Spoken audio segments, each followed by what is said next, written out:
You're listening to a 3CR podcast created in the studios of independent community radio station 3CR in Melbourne, Australia. For more information, go to allthews.3cr.org.au.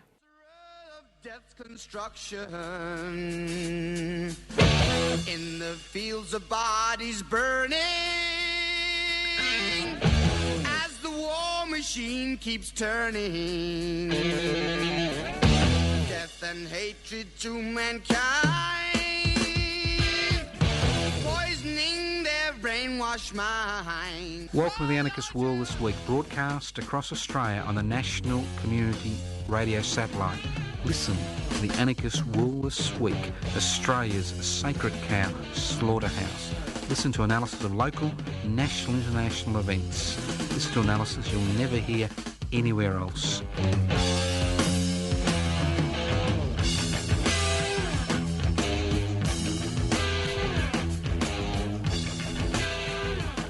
Welcome to the Anarchist World This Week, broadcast across Australia by the Community Radio Network.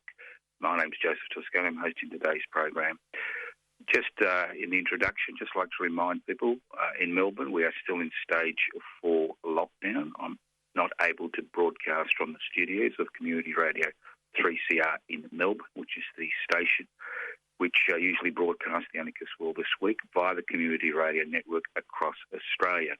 So this is basically a 4-way link-up. There's myself, Community Radio 3CR, the Community Radio Network, and you listening to the program, whether you're listening to a podcast, whether you're listening to on the World Wide Web, 3cr.org.au, or whether you're listening to this live on your local community radio station. So if there are any technical issues, my apologies, but that's the price we pay to broadcast on the smell of an oily rag during this COVID-19 period.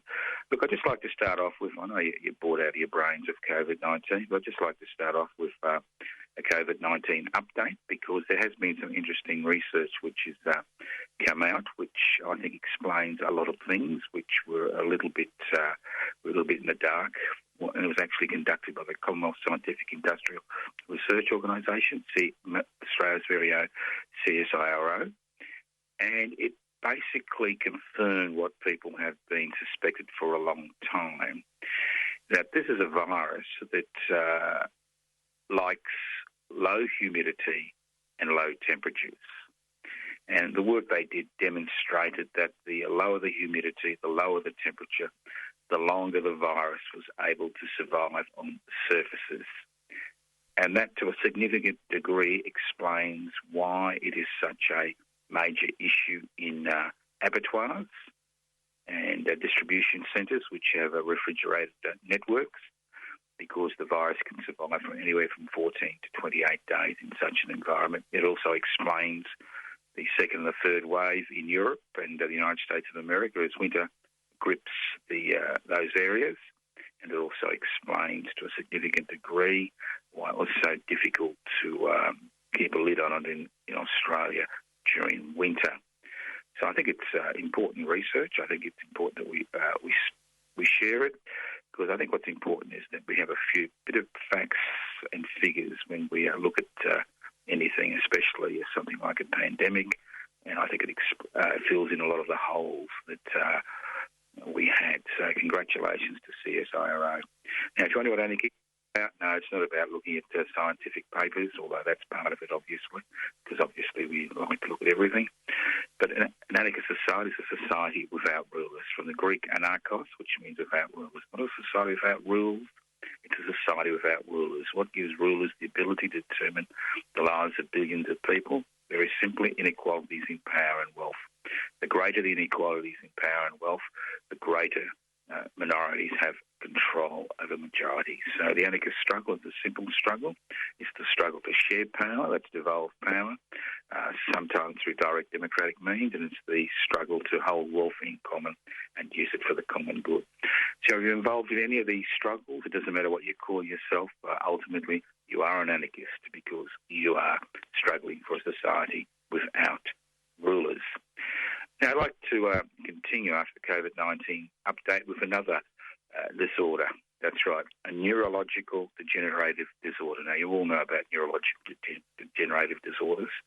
It a particularly nasty autoimmune disease, which basically robs people of the power to move and to think. And it's a horrific disease to which there's obviously no known cure. And I'd like to equate the Murdoch empire with a neurological degenerative disorder.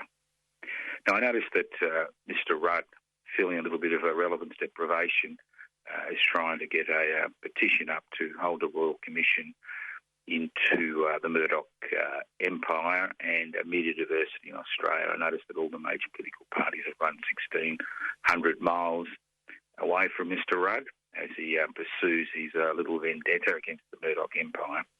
I think Rudd has re-raised issues that I've been raising personally for over 50 years and issues that other activists have been raising for generations before I was born. And that's the fact that the Murdoch empire has a particularly nasty hold on the people of this country, especially the people of Queensland. Now, Queensland is a one newspaper state. I was born in Brisbane.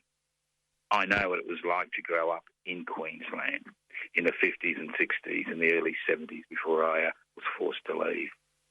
I know what it's like to live in a state where there is only one idea. Now, people say to me, well, we've got social media, we've got alternative ideas, we've got community radio, we actually have, we have community radio stations, corporate-owned radio stations, the government-gelded ABC. I mean, there are many sources of information in this planet. Well, unfortunately, it doesn't work that way. And Rudd raised an issue which I've been raising now for a decade. The question is, why does Murdoch continue to invest in the Australian and national newspaper? And why does he continue to invest in the legacy media in this country if the legacy media has no political impact? You need to remember that Murdoch is about Murdoch. He's about consolidating his power around the world. And it was quite interesting to see James Murdoch, his eldest son, I think his eldest son, walk away from the group because they obscure facts. And anybody who reads the legacy media or watches Foxtel, and if you do watch Foxtel, I suggest you have some urgent psychiatric intervention, and maybe you should admit yourself to a psychological unit. But that's another story. But the thing is that it's the same story. It's the same ideas. It's the same people. And if you live in Queensland, all the way from the Caloundra right up to the tip of Cape York, it's the same people. And let's not forget that when the Iraq invasion occurred, 169 of Murdoch's papers supported the invasion editorially, and the editor of the paper in New Guinea was forced to change his tune the next day because he actually didn't support the invasion. So what it is you've got this constant drip effect, this constant torture every day, every minute of the day, every second of the day, and the legacy media is still important in this country and around the world because the legacy media, that is the paper media, continues to set the political, the social, the cultural, community agenda every day. Because if you watch television, if you go on social media, if you listen to radio, you will find that the topic of debate is the topic which is raised in the legacy media that morning. Because in an era where the number of reporters and presenters have been greatly reduced in order to maximise profits, the information which provides the basis for the analysis and the discussion of the day comes from the legacy media. And if you live in a state like Queensland, which is dominated by the Liberal National Party federally, you will find it's the same people telling you the same stuff day after day after day. Then it's repeated in the radio networks, it's repeated on the television networks, it becomes the issue of the day on social media. And that's why it is so important that we break down the power that the about three players have in this country in terms of ideas. And if you think the Australian Broadcasting Corporation has provided alternatives, it may have provided viable alternatives in the past, but what we've seen over the last 4 decades is a concerted effort to destroy the independence of the Australian Broadcasting Corporation, to dumb down the programs, and all you've got to do is listen to local radio or watch television to understand how far that has gone. And this has been reinforced by governments which have starved the Australian Broadcasting Corporation of resources. But more importantly, it's been reinforced by the appointment of bureaucrats within the Australian Broadcasting Corporation whose basic task is to maintain the status quo. And that's why you don't hear alternative views or different views on the Australian broadcasting today, because most presenters, most editorial staff are there on short-term contracts, and if they buck the system, that short-term contract is not renewed. That is the nature of the game. So legacy media continues to have a profound impact on discussion, policy, laws in this country. And all you've got to do is look at the Foxtel empire and the dramatic effect it has in US politics. You will realise that when James Murdoch walked away a few months ago from the family empire, he walked away because he understood how dangerous obscuring reality is. And if there's one thing the Murdoch empire is good at, it's obscuring reality. It's about diverting attention from major issues, whether it's climate emergency, growing inequality, and the list goes on and on. And I can understand orthodox political leaders in this country running a mile when anybody talks about breaking down the monopoly of Murdoch and the other major players in this country as far as the legacy media is concerned, because it is political death in this country. Because if you think that the parliamentary agenda is set by the political parties, the parliamentary agenda has never been set by the political parties. It has been set by that small section of society that owns the means of production, distribution, exchange, and most importantly of all, communication. And if you are fed the same garbage day in and day out, week in and week out, year in and year out, decade in and decade out, you will rot. And that's what we see. And that's why I equate the Murdoch empire and the other media empires in this country and overseas as a neurological degenerative disease. Because not only does it destroy the mind, because it doesn't allow us to look at a whole variety of ideas, it destroys the body. It destroys the capacity for people to act, because it creates cynicism within the population, a cynicism which is based on the idea that change is impossible. There is no other way. Now, no other way has become the mantra of that small section of society. And if you think media is not important, I'll give you an example. In 1854, there were 5 newspapers in Ballarat. 5. 4 of them supported the Eureka miners during the Eureka Rebellion. They supported them while they were awaiting trial. They created the pressure in Victoria in order to radicalise the agenda. And within 12 months of the Eureka Rebellion, the major leaders of the rebellion had been pardoned, had been acquitted by juries, and were members of Parliament. Could you imagine that happening today? And it happened because of the media. And if Layla was the sword of the Eureka Rebellion, Henry Seacombe, who we never hear about, was the pen. He was the radical voice behind the rebellion, and it was that diversity of opinion among a population of less than 30,000 which allowed those ideas about equality, those ideas encapsulated in the Eureka Oath. We swear by the Southern Cross to stand truly by each other and fight to defend our rights and liberties, to percolate through the community, to encourage the community to take up arms in order to liberate themselves from the unpleasant inequalities which they had to face with on a day-to-day basis. If it wasn't for the independent newspapers in 1854, nothing would have changed, and nothing will change in Australia. Now, you're listening to this radio program, The Anarchist World This Week, via the Community Radio Network. Do you know what the history of community radio is in this country?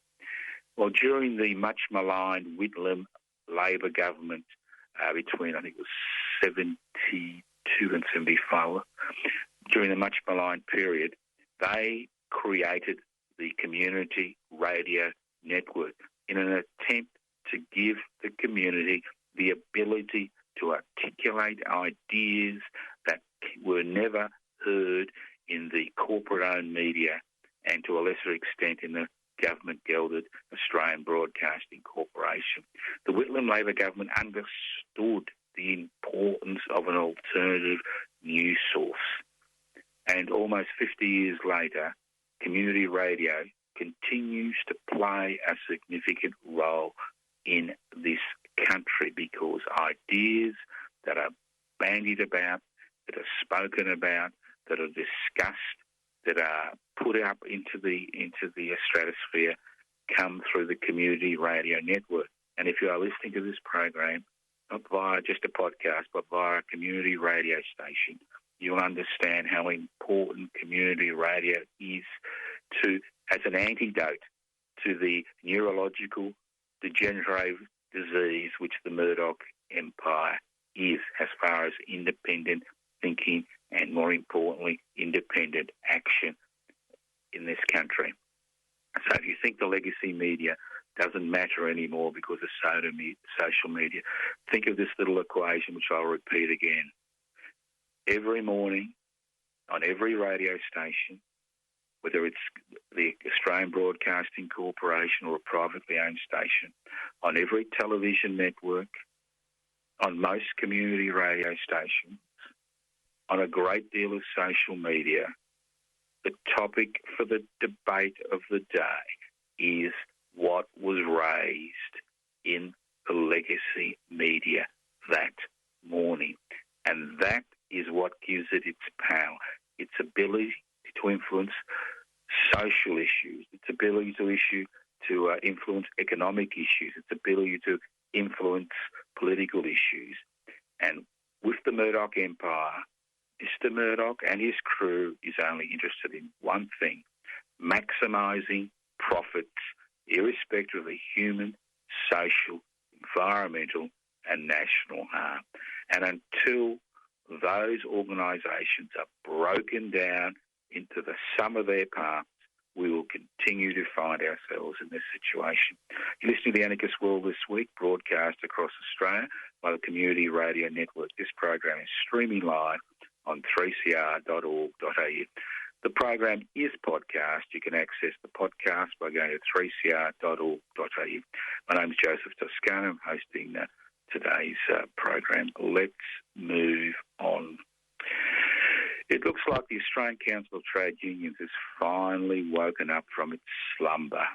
It was good to see a few of the leading lights in the ACTU put up their hands in the last 24 hours and say, this so-called negotiations with the government and the business community is all about removing hard-won conditions and dropping wages. Although only 14% of Australian workers are now in the union, the ACTU still has a little bit of clout. And to see them involved in negotiations with the Morrison-led Liberal National Party and the business sector regarding changes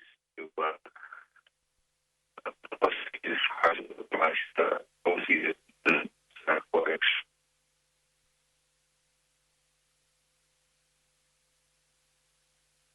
Finally woken up and they're seeing that most major businesses are using the COVID-19 crisis as a cover in order to change working relationships in order to maximise profits for the corporate sector. So congratulations to the ACTU for waking up and seeing what's happening. Although only 14% of the workers are unionised, you still have one of the few organisations that's left in this country that is capable, if it wants to be, of independent thought. You listen to the Anarchist World This Week, broadcast across Australia by the Community Radio Network. Now, yesterday, the 13th of October, was quite tragic in a number of ways. And it was tragic in a number of ways because, one, it marked the 50th anniversary of the Westgate tragedy, where workers were killed when the Westgate Bridge collapsed in 1970. But ironically, on the very same day, we heard about a 23-year-old worker dying at Curtin University in West Australia when the roof he was working on for another worker collapsed. I mean, nobody should not return home from work because of a workplace injury. And what we are seeing in this country is an increasing number of people who go to work who are dying at work because of the increasing pace of work, because of deregulation, because of the privatisation of the regulatory authorities, where we see corners are being cut constantly in order to maximise profit. And to make things worse, we are seeing an avalanche of injured workers who are being thrown to the walls on a daily basis by workers' compensation schemes across the states and territories in this country that have been watered down so badly that almost every injured worker never receives the support, both financially and physically, psychologically, which they require. What we see is a culture of forcing people back to work when they're not ready to go to work. We see a culture of removing people's entitlements to force them back to work. We see a culture of the watering down of legislation that protects people in their workplace. And it's quite, as I said before, it was ironical that as I was thinking about the men who were killed in the Westgate disaster 50 years ago in Victoria, at the very same instant, this roof collapses at Curtin University. It collapses in the middle of a building phase, and we see a 23-year-old man, his whole future destroyed.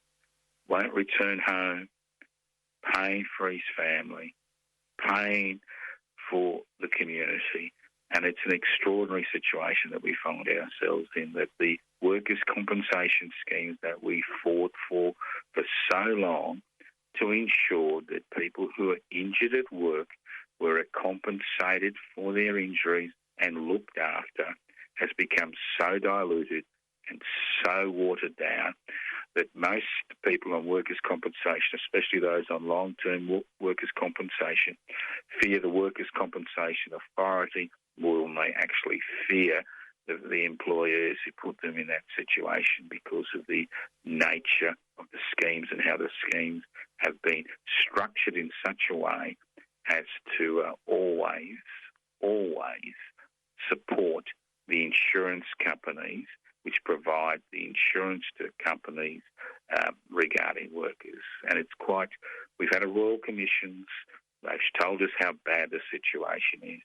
And unless more people join unions or form new unions and collectively bargain, we will continue to see the deterioration of workers' compensation schemes to such a degree that we have bureaucrats in these organisations who determine what how workers will be treated, not medical staff, but bureaucrats. And that's what we're seeing on a daily basis. And you may find it strange that a bureaucrat can actually override a doctor's suggestions or order regarding people who are on workers' compensation. So it is a huge issue. It is an extensive issue. It's becoming more and more apparent that deunionisation has basically meant that workers are disposable. They don't matter. They're just disposable, and they don't matter. Listen to the Anarchist World this week, broadcast across Australia via the Community Radio Network. Now, I've noticed that things are changing as far as fiscal, you like that word, fiscal policy and monetary policy is concerned. And that the COVID-19 crisis has done one thing. It's driving a stake in the heart of that vampire Milton Friedman, whose ideas have dominated economic activity around the planet for the last 4 decades. And I've also noticed over the last, when we had the financial crisis in 2018, which was created by the central banks, and we felt that, reform was needed. And unfortunately, we saw no reform, and we saw the same players being rewarded in the same way. And we saw the rise and rise of central banks and how important they became as far as the economies of nation states were concerned, and as far as the introduction of a structural adjustment program, which is a fancy name for changing societies, to suit their money-making efforts.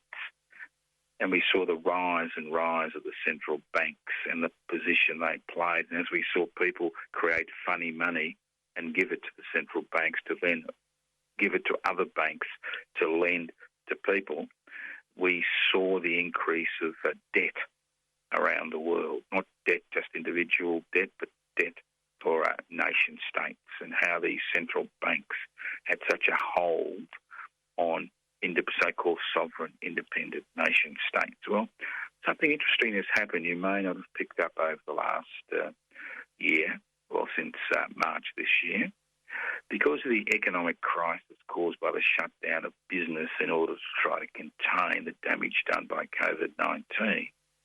We've seen the role of the central banks has been subverted by governments. We've seen sovereign nation states realise that you need to cut out the middleman in order to keep the economy afloat. And what we've seen is direct grants to individuals through JobKeeper. What we've seen is the doubling of JobSeeker, although it's beginning to decrease now. What we've seen is government support for business loans. So we've seen all this direct stimulation which goes directly to the individual. The central banks have been bypassed. The concept of debt being a problem has been pushed aside, because national debt is not necessarily a problem. And what we are seeing is a transfer of power from the central banks, who have been saying for decades that governments need to get out of the way of business, back into the hands of governments which are giving direct support to some members of their community, significant members of their community. I think this is an important change, because what it means is that they've cut out the middleman. They've cut out the middlewoman. We no longer need these financial institutions to control economic future. We no longer need our livelihoods and our lives and the lives of our children and grandchildren to be dictated by the central bank's ability to provide credit to so-called sovereign nation states. We're already seeing the idea of sovereign nation states creating their own money and divesting themselves of the assistance of central banks. So what it's done is it's raised a lot of important issues as far as finances are concerned and what that means for people. That's right. Because ultimately, theoretically, in a democratic society, that the government is there to serve the people. Although that idea has been subverted over decades. Listen to the Anarchist World this week, broadcast across Australia by the Community Radio Network. Look, if you're interested in these ideas, and you're interested in a political party that wants to go in a different direction, it's not afraid of the Murdoch empire, that doesn't kowtow to any corporation that is willing to put out independent ideas and work independently, well, I encourage you to look at the website of Public Interest Before Corporate Interest. Go to pibci.net, pibci.net, download an application form, join Public Interest Before Corporate Interest, and before you know it, will be registered as a federal political party. Now, if you're internet savvy, there's a few things you can do. You can go to the Public Interest Before Corporate Interest YouTube channel, Public Interest Before Corporate Interest. You can go to Instagram, PIBCI, PIBCIAUS. You can get the Anarchist World this week through the Instagram. You can go to a number of websites, my Facebook page, Joseph Toscano, Toscano for the Public. You can go to the podcast, 3cr.org.au. It just goes on and on. Lots of stuff out there. You go to the Anarchist Media Institute website, anarchistmedia.org. It goes on and on. But all these sites are really useless when you think about it. And because unless huge numbers of people actually access the site, think about the ideas and incorporate them into their lives, change doesn't happen. And irrespective of what they tell you, that we live in a free society, that everybody is able to articulate the ideas. The fact is that we live in a society where the ideas that are articulated on a daily basis are those which support the status quo, are those which support that small section of society that owns the means of production, distribution, exchange, communication, and the list goes on and on. So I don't have to tell you that. You know that. I'm interested in this concept of the public service. And historically, the public service has been there to implement government policy and serve the public. I mean, seems pretty straightforward. And I'm interested in the current inquiry into the hotel quarantine disaster in Victoria and the second wave of COVID-19. And it's fascinating to see how everybody's running away saying, I wasn't responsible, I've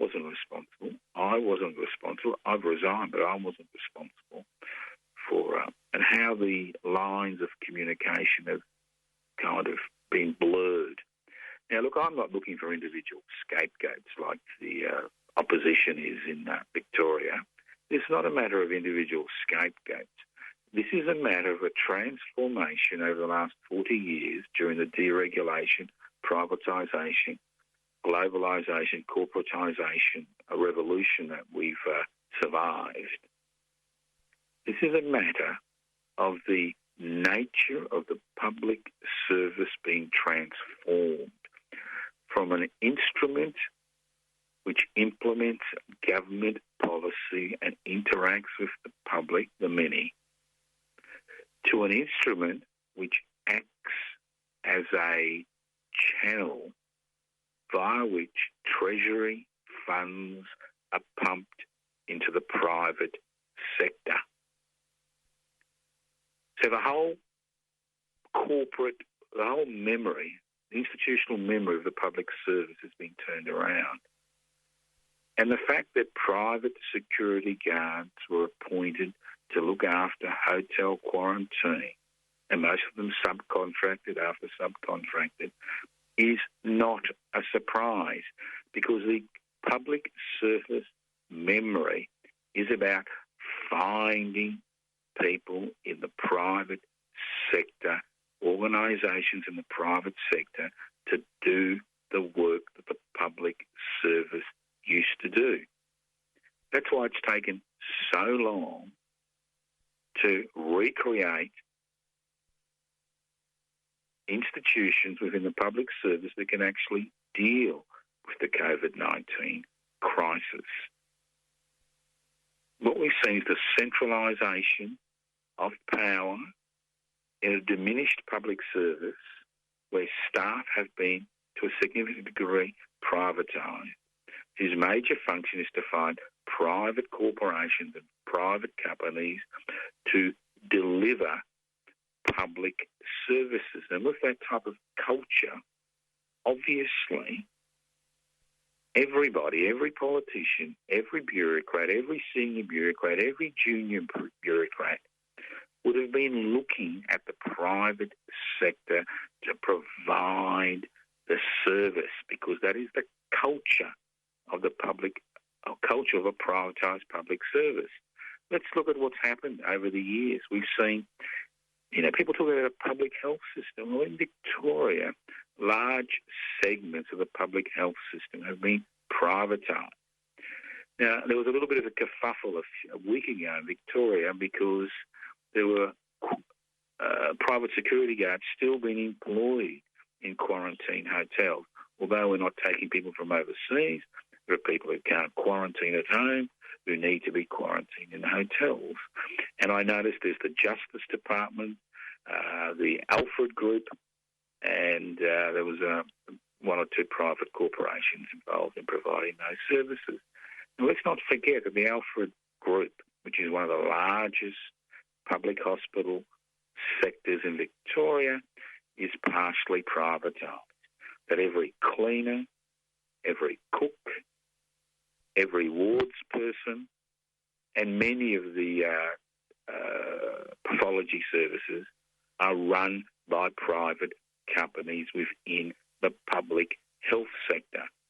We see it with private prisons in Victoria. We see it with the privatisation of the public housing sector, with the so-called community, social, affordable housing sector, which is a sector which is based on privatisation of public housing, whether it's for profit or not for profit, doesn't really matter. We've seen that become the norm. And when people talk about social housing, when the trade unions talk about social housing and the need to construct social housing and community housing, they're not talking about public housing. They're talking about private organisations running and managing that sector. And this is what we see in every aspect of society. For example, you may not know this, but the county court in Victoria is not owned by the Victorian government. It is owned by a private corporation, and the Victorian government leases the county court. You may not be aware of the number of people who are now involved in privatised public services. We've seen it with Centrelink. We saw it in the good old days when, the provision of jobs was a government-appointed business. But today, the private sector, and we see large religious organisations making billions of dollars from providing these so-called services. And the tragedy is that we were told this is the efficient way to go. This is the way to save money. And the tragedy is that 40 plus cents in every dollar, which goes from the Treasury to a private organisation to provide a public service which was traditionally carried out by the public service, is lost in profits and administration costs. And we see this with the NDIS, the National Disability Insurance Scheme, which is basically a scheme which allows the private sector to plunder the resources which have been allocated to people who have disabilities who need care, and the list goes on and on. So this is not a matter of finding an individual and saying it's your fault. This is a matter of actually looking at the system as a whole. This is a matter of actually returning the public service to its original function, which was to provide services to the public on behalf of the government. especially services which were not profitable. And what we've seen in Victoria, which I'm familiar with, the health system here, what we have seen is that if it wasn't profitable, people forgot about it. It's a little bit like social and preventative medicine. It's a bit like having public health officers. They stopped educating public health officers in 2011 in order to save money. There was no institutional structure in Victoria to deal with the COVID-19 crisis. So it's all very well to have this inquiry and try to point the finger at an individual and then crucify that individual or hang them, from the yardarm. The reality is that's right, you and me, you and me, we have allowed this to occur. The majority of the population has swallowed the bait that private is good, public is bad. It's only the private sector that can provide, efficient, affordable care. It's a furphy. It's the biggest furphy that we have had to deal with across this country. And COVID-19 has had a number of positive effects. It has, as I said before, it has raised questions about fiscal policy, about giving resources directly to individuals by government, not giving resources to the bank who then lends that money to individuals to deal with that situation. We have seen the importance of social and preventative medicine, the fact that we don't have a network via which to deal with disasters on a national basis. It has raised those issues. It has raised issues about the economy and the need for a universal basic income in order to cushion people against personal, regional and national disasters by providing them with the essentials which is required in order to survive in society. So it is raising a lot of questions, but there is huge backlash. There is a huge backlash from the corporate sector. There's a huge backlash from the corporate-owned media. There's a lesser degree of a backlash from the government-gelded ABC, but there is this backlash against this change in policy, where we see the corporate sector, where we see that small section of society that owns the means of production, distribution, exchange and communication, and the 8 to 10% of Australians who benefit from this country's investment-friendly laws fighting back in order to maintain the status quo. Because what they want at the end of the day, if you listen to government policy, is business as usual. They want us to go back to 2008, where there was the great financial crisis, things went back to normal, exploitation continued, the stock market continued to rise and rise. And they want exactly the same thing, but they want more. They want their pound of flesh. They want less community services. They want more privatisation. They want a weaker trade union movement. They want a more cynical population. And that's the key. It's all about, politics ultimately is about psychology, whether you believe it or not. It's ultimately about hope. And as I said, hope is the love child, desire and expectation. Politics is about people having hope that change is possible, that change will occur. Whether you're fighting a dictator or whether you're involved in a parliamentary democracy with some limited rights, it's the same struggle. It's about hope. And cynicism is the elixir of the ruling class. Public cynicism is what helps them to continue to maintain the status quo. And if you can divide the population on the basis of gender or sexual orientation or skin colour or culture or religion, if you can divide and rule, well, then you can actually continue to have the same garbage. And this is the problem we face today, a lack a lack of hope.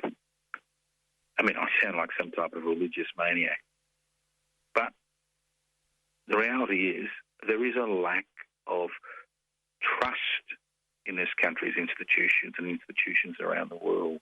What we've seen over the last few decades is that lack of trust build because of how institutions have failed the people they represent, whether it's the established religions, whether it's political parties. Is that change is possible? Look from history. Change.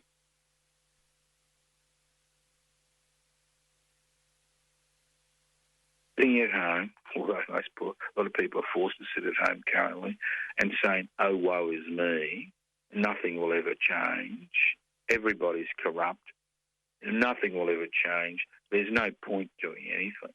Because that's what they want to hear. A docile population is a population which can easily control and push around. A population which is laden by debt is a population which is easy to control.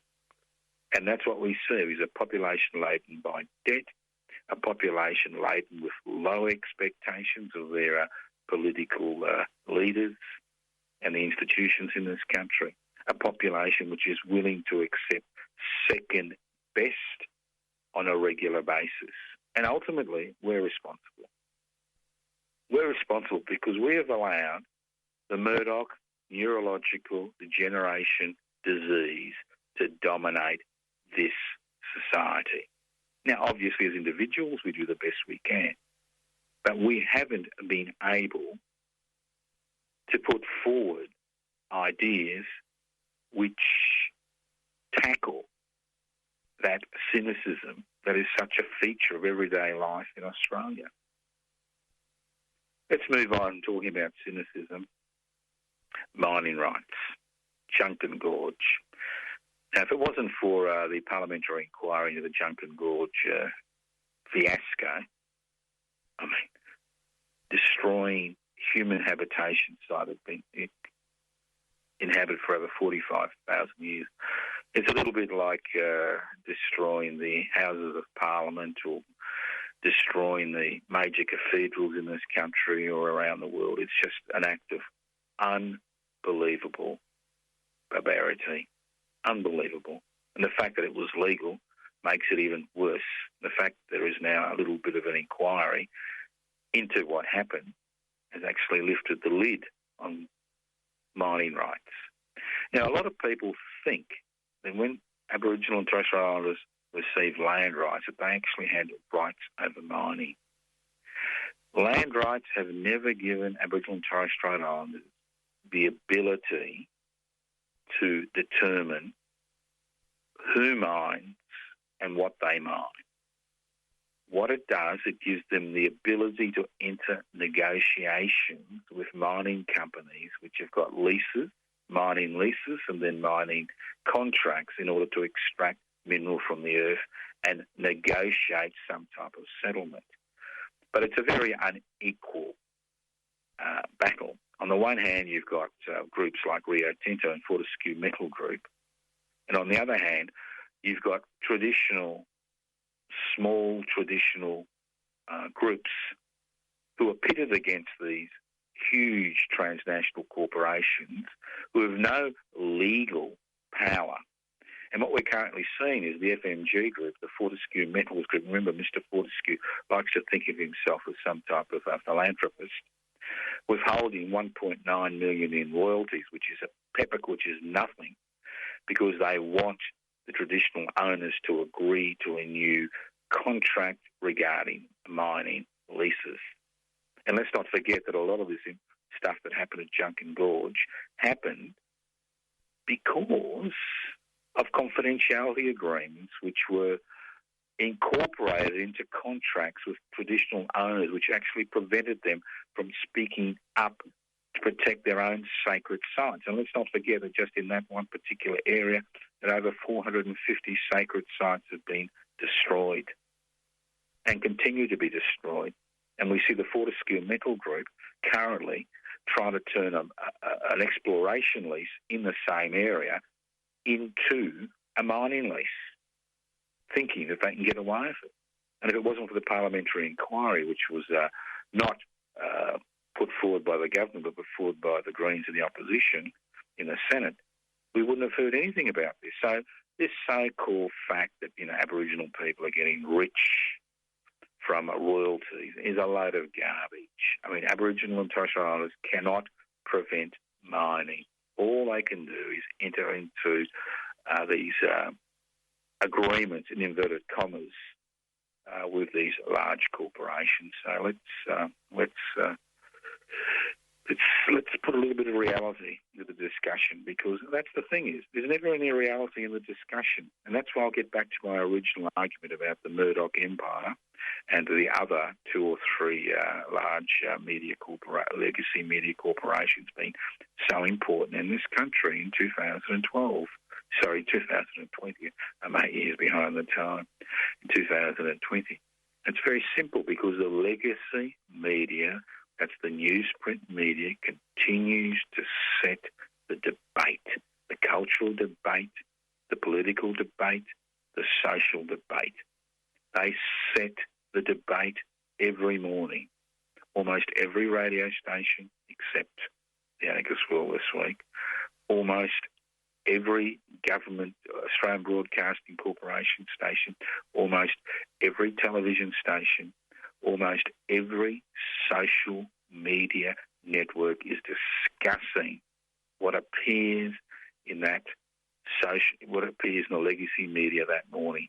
And if you live in Queensland, which is a one newspaper state, you get for generations, and I was born in that country over 60 years, in that place over 60 years ago, you get for generations, you get the same garbage pumped into people's brains. And it's no wonder that we find ourselves in this situation in 2020 where we can't even think about tackling the issue of a climate emergency, let alone coping with the COVID-19 crisis. Look, you've been listening to the Anarchist World this week, courtesy of the Community Radio Network. This program has been streaming live on 3cr.org.au. My name's Joseph Toscano. I'd like to thank all those people who listen to the Anarchist World this week via their local community radio stations. There is nothing more important in 2020 than the Community Radio Network.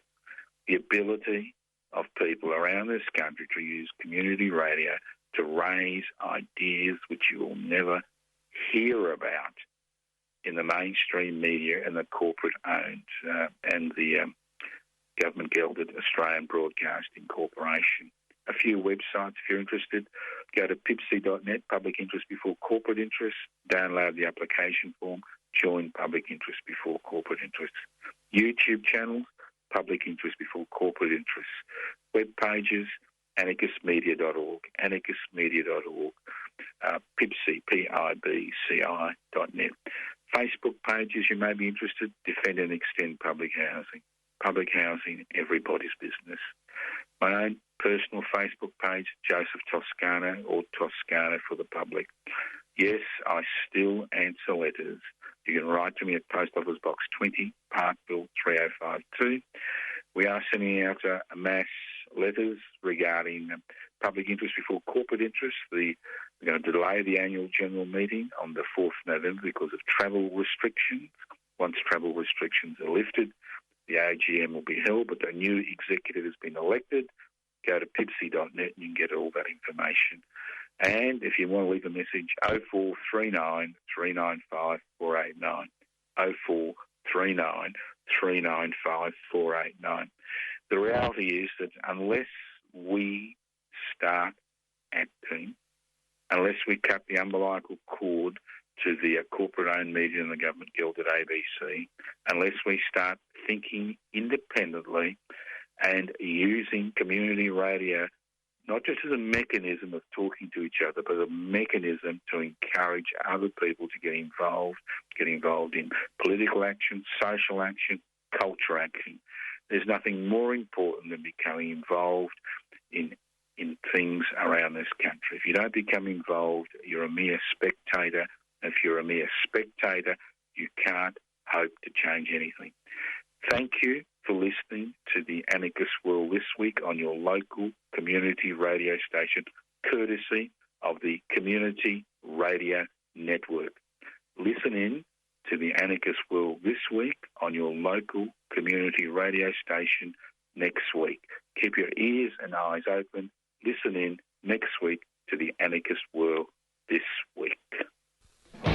Evil minds that plot destruction, sorcerer of death's construction. An analysis you'll never hear anywhere else. Anarchist World this week. Australia's sacred cow slaughterhouse. 10 a.m. every Wednesday. Listen to the Anarchist World this week for an up-to-date analysis of local, national and international events. Poisoning their brainwashed minds. Oh, Lord, yeah.